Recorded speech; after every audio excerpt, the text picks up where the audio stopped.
Hello बच्चों, let's read the given question. The question says identify the logical operation performed by the given circuit. So हमें basically ये बताना है कि कौन सा गेट होगा फाइनली हमें जो ये कॉम्बिनेशन दिख रहा है. तो whether it is NAND gate, whether it is NOR, option C में AND, option D OR.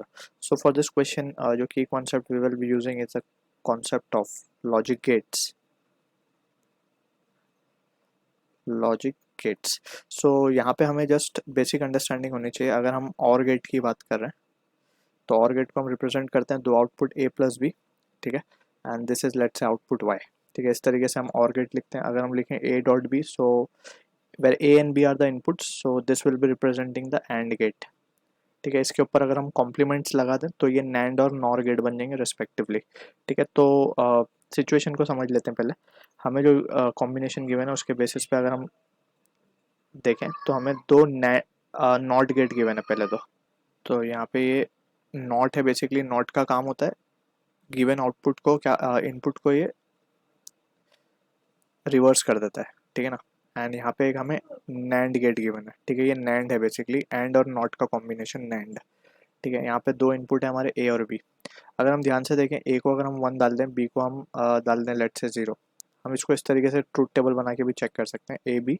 And यहाँ पे जो फाइनल आउटपुट आ रहा है लेट से वो वाई है.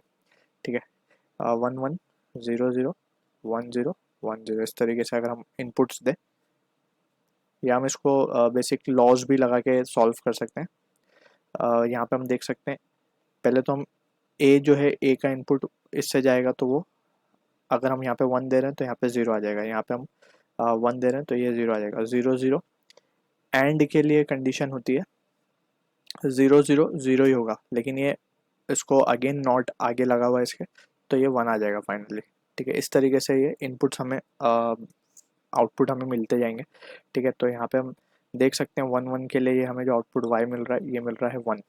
ठीक है, और यहाँ पे अगर हम देखें सेकंड केस में, जब इसको 1 करें और इसको 0 कर दें तो ये 0 हो जाएगा और ये 1 हो जाएगा.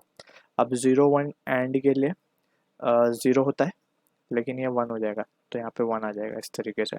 ठीक है, और यहाँ पे अगर हम सिमिलरली अब हम यहाँ पे देख सकते हैं, इसको अगर हम 0 डाल दें और इसको डाल दें 1 तो ये हो जाएगा 1 और ये हो जाएगा 0.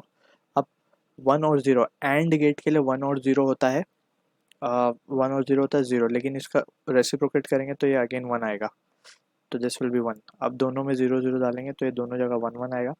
1 1 1 होता है तो ये आ जाएगा finally 0. So this is what the output we are getting. अब ये जो ट्रूथ टेबल बना है ये बना है और का. ठीक है, जहाँ पे दोनों ही इनपुट लो है तभी आउटपुट लो है, वरना हर केस में output is high. So option D will be the correct answer for this. So I hope you understood the solution. All the best.